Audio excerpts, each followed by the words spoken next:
Welcome to the Kala Ambrose Show. I'm your host and your travel guide to the other side, Kala Ambrose. If you're listening on Spotify, iTunes, Google Podcast, however you find me, click to subscribe so you don't miss an episode. Also, I invite you to visit my website, exploreyourspirit.com. Sign up for my free newsletter where you'll get lots of information about upcoming online courses, books, podcasts, and other events that I'm doing. So, for this episode, I want to talk about full moon magic and how it works with psychic ability and telepathy. So, with the full moon, what the moon does is it heightens energy. So, the fuller the moon, the stronger the energy. And when you can tap into that, then you understand that what you project helps you magnify it with the energy of the moon and send it out to a greater level with greater capability. Think of the moon as like working with the tides. So tide comes in, tide goes out. When the tide comes rushing in, it's got a lot of energy to it. Same with the full moon. And when the tide goes out, it takes a lot of things with it, just like a new moon does.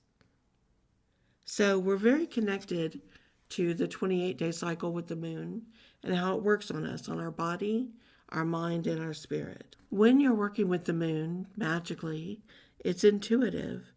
Work with the moon comes from the emotional center. It's not logical. So if we look at our layers of physical, mental, emotional, and spiritual, this is a lot of work from the emotional level. It is creative. It's dreamlike. It's inspirational, it's dimensional, and it's experiential.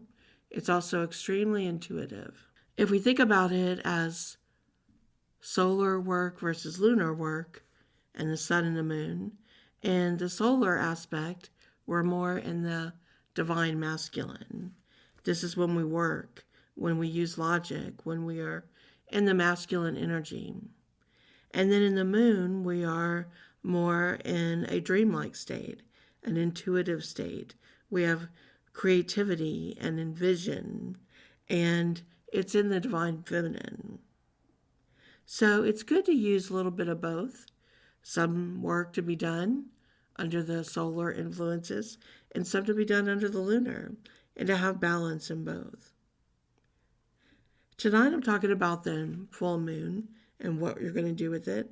But also it's best to just say for a minute about the new moon. The new moon is a really great time to use logic. It's a great time to build things in the material to work with that energy.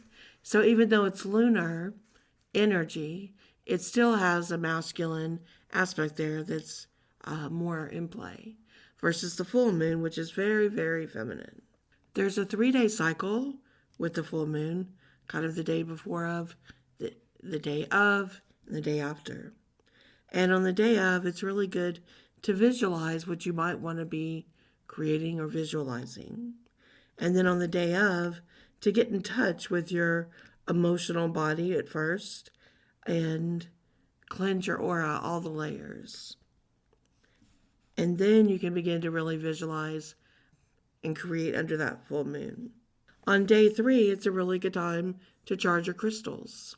And you can also, as you're cleansing and clearing them and charging them under the moon, to also charge them with the intention and the manifestation of what you set during your work during the past 2 days.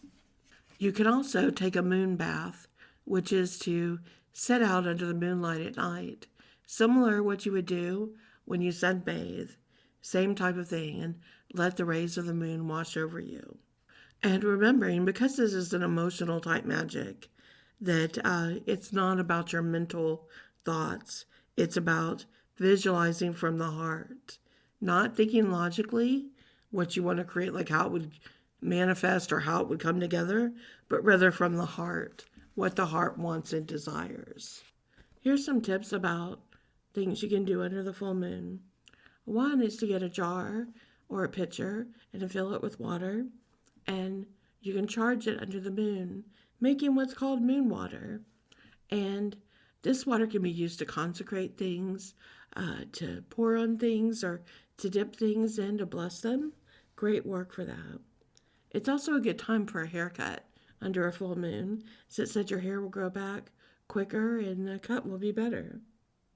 With the moon water, you can use it in rituals that you do, or you can put some on your altar when you're working with the elements. You can also take the moon water and pour it into a bowl to use for scrying, especially under full moon energy. You can look into the bowl filled with the water that has been charged by a previous moon, and to look into it, to gaze into the bowl to see if you see anything psychically. Now, if you're interested in moon energy, moon magic, you've probably researched and you've seen the basics. So I always like to talk about something a little different than what you might just read on a quick Google search. I always like to talk a little deeper and to tell you something maybe that you haven't heard elsewhere. So tonight I'm going to tell you a story of something I learned to do during the full moon. And with any type of work like this, it has to do with desire and it has to do with intention.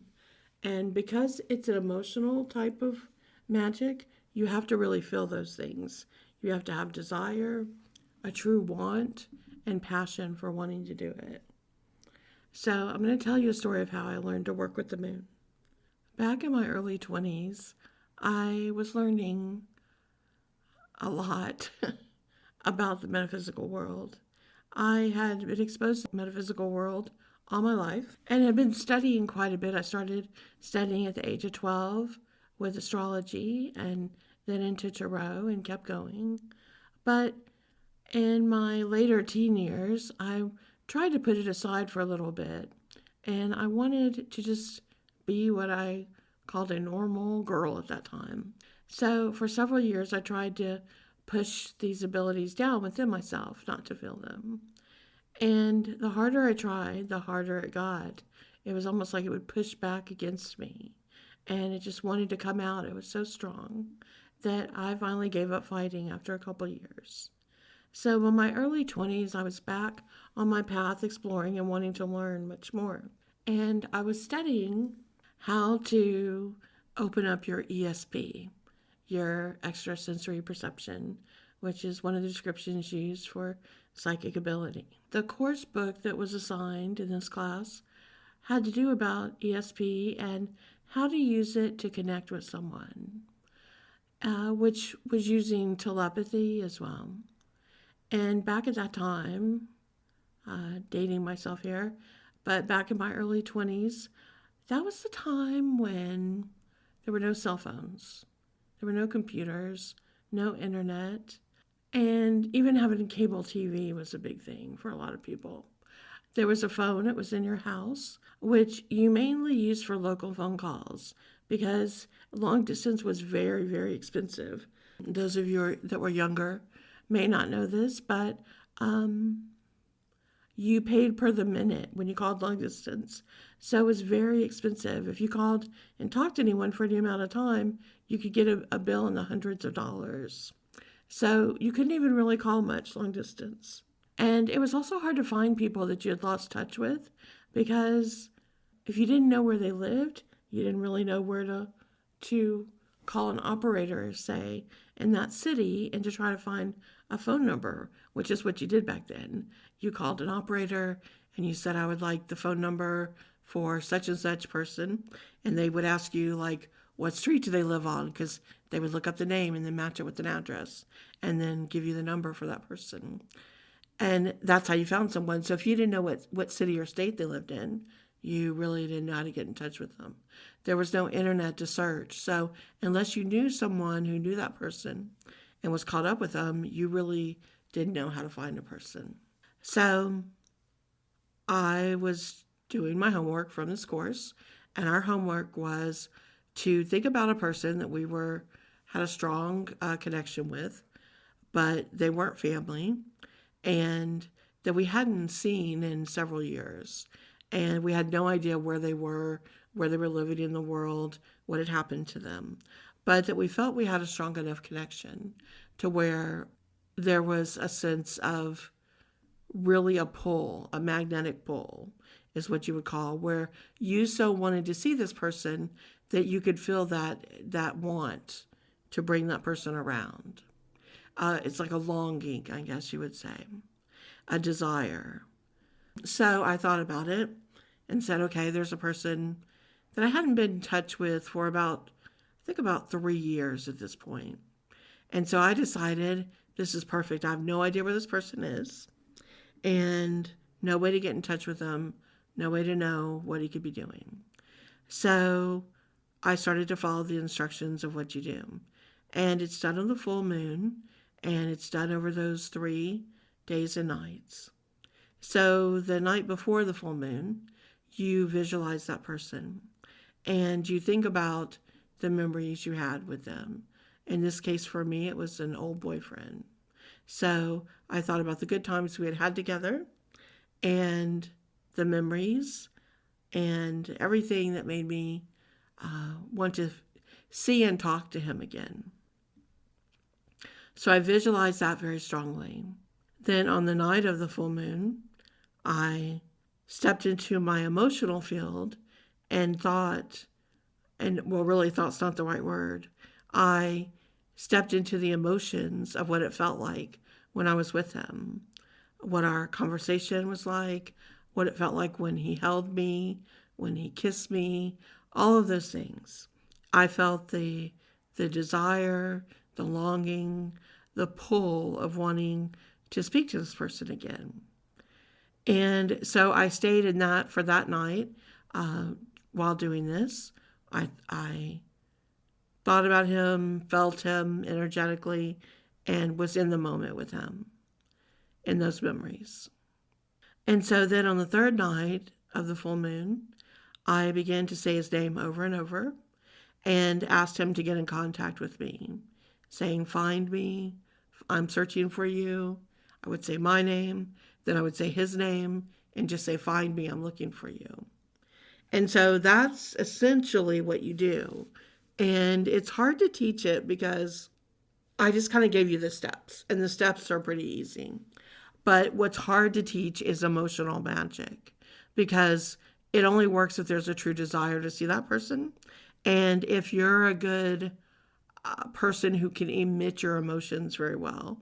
So if your emotional field's closed down and you stay in your logic mind and you're not very comfortable with your emotions, this may not work for you, because you have to feel it.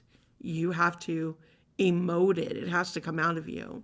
And what you're doing is making this magnetic pull. You're making yourself this magnet that's like attracting the energy of that person to you. So it's one of those things that's easily described, but you cannot just go through the motions and do it. So I did this, not knowing if it would work, thought I would try, and a day went by, nothing happened. And the next day, nothing happened, and I started to kind of like think, okay, this just isn't something I can do. And I knew I was a couple days away from going back to class, and we'd all be reporting in on how we did. So on the third day, he called me, and I was so shocked. And when I answered the phone and he said my name, it was like being right there back with him again. So I asked him, what made you call me out of the blue? And he said, I've been dreaming about you for the past several nights, and I heard you calling to me. And he said, this was several days ago. And he's like, for the past 3 days, I've been reaching out to everyone I know who might know you or know where you are, and following breadcrumbs from one person to the next, getting hints of where you might be living, where you are in the world, how to find you, until I called enough people and kept following the trail till I found someone that knew where you were now and gave me your number. And he said, it took me 3 days to do it, but I couldn't not do it. You were on my mind. It was what I thought about during the day. I'd hear your name when I went to sleep. And he said, I just almost felt compelled to call you. And so I started laughing, and then I explained to him what I had done. And we talked about it for a long time. We were very much connected. when we dated, and we were both young, and both realized we had a knowing of each other that went beyond our years, and understood it to be from a past life.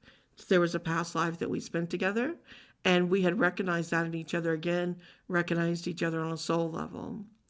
But as much as we loved and cared about each other, we both knew, and I can't say how we knew this at such young ages, but we both knew, like, this lifetime, we recognized that spark in each other, but that we weren't supposed to be together as husband and wife, boyfriend and girlfriend, that we had different paths to play, different ways to go, and they weren't supposed to intersect.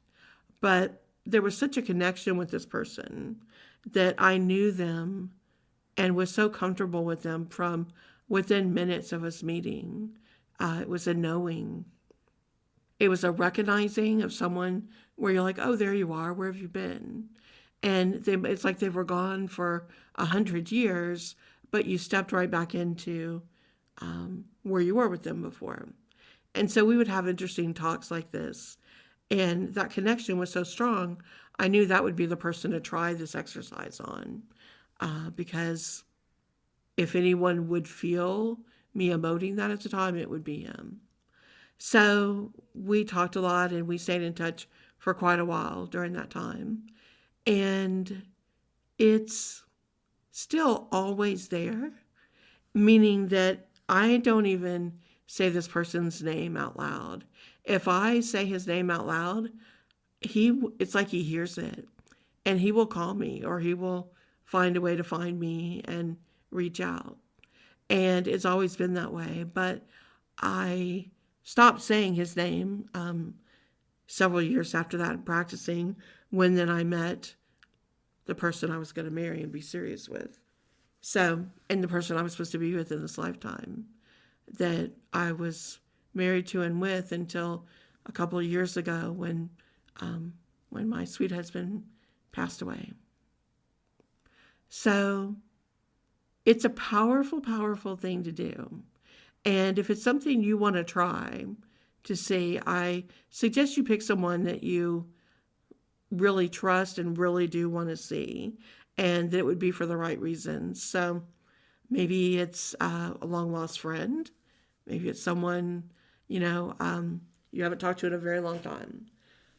Try it, but just make sure that you're okay having them in your life when you do, because it comes really quick when you do it. But the goal is to be in touch with your emotional center. So it's going to pull from the heart chakra. And you're going to need to have the heart chakra open to be able to do this, which means you're willing to be vulnerable. You're willing to be very in touch with your emotions. And because it is a desire, a longing, and a deep connection.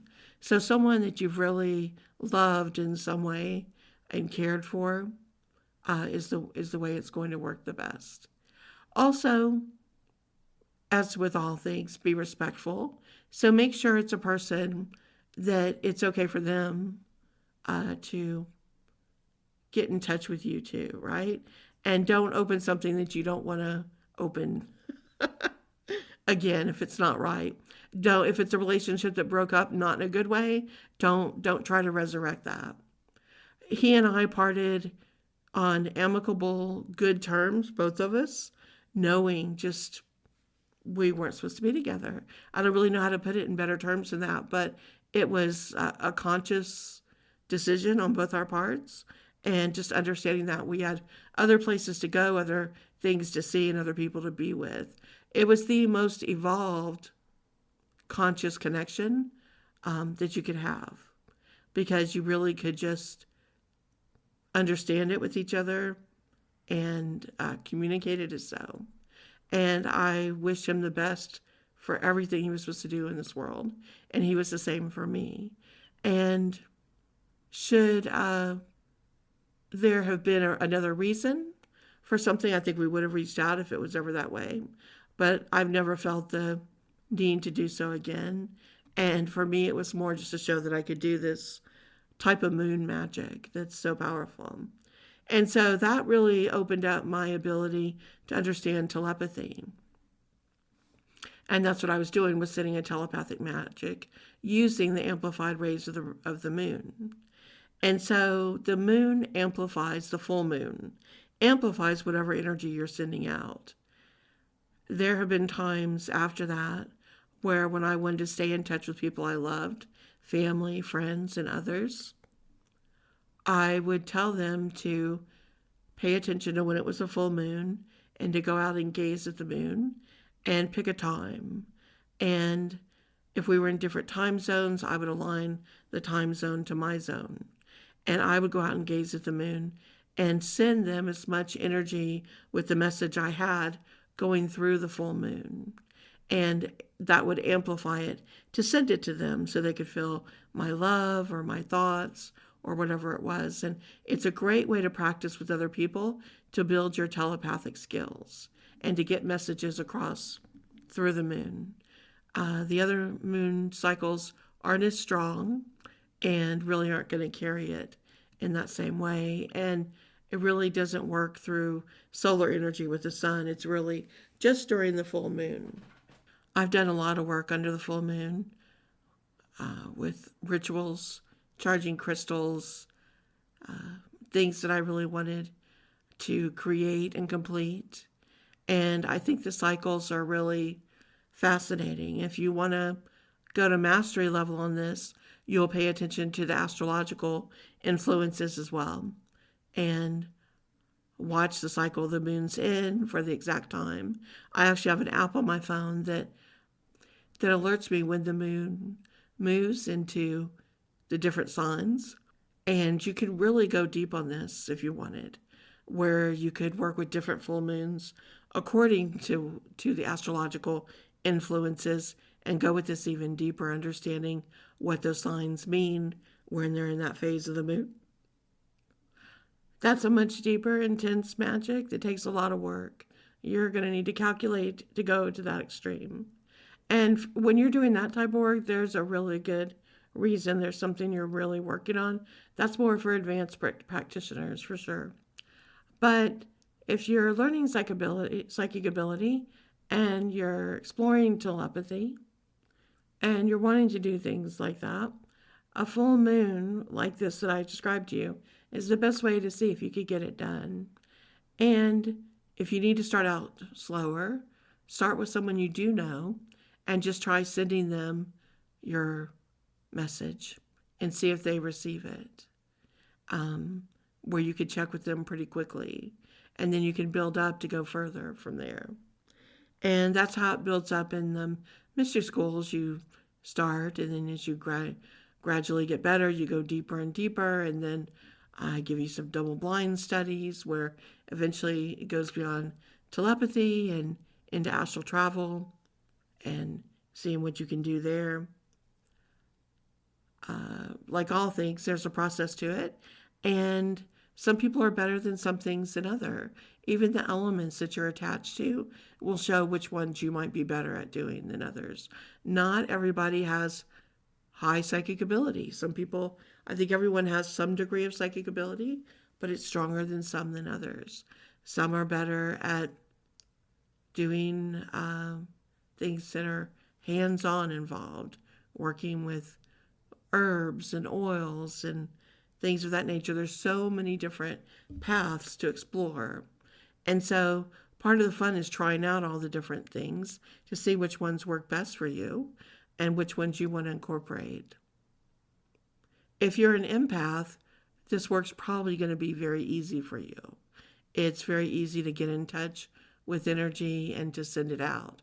What you'll have to focus on, though, is controlling the energy so that the emotions don't overwhelm you, where they're staying circulating in you and you're feeling that desire and that want and that need and that longing, but it's staying within you and you're not projecting it.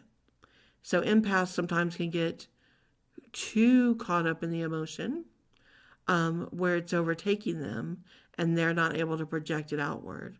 So there is some study that needs to be done with the aura, where you understand how to hold that energy in your auric field and then project it outward and let it flow. Let it leave you and flow into the moon and outward to the chords and the connection with this other person. And that does take some self-control of the emotions there. So it's easy for empaths to learn as long as they've also been taught how to work with their auras and to funnel that energy. I hope you've enjoyed this. It's something different, interesting. I've been thinking about full moon magic and about that exercise that I did all those years ago. Oh my gosh, so many years ago, decades ago. And it was one of the ones that put me on the path to showing really where I wanted to go and how there was everything metaphysical, supernatural that I wanted to study and to know as much as I could. And that has been my life ever since. Studying, teaching, sharing, writing about it, talking about it, all of the great mysteries. And it's my pleasure to share them with you. I'll be sharing more stories like this, the wisdom teachings I share, other tips and things you can learn to do.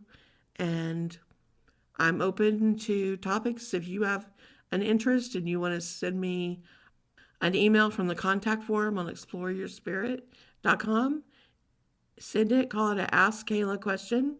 And sometimes I do answer questions on here about certain metaphysical, magical, intuitive topics. Wishing you all a very happy full moon next time it rolls around.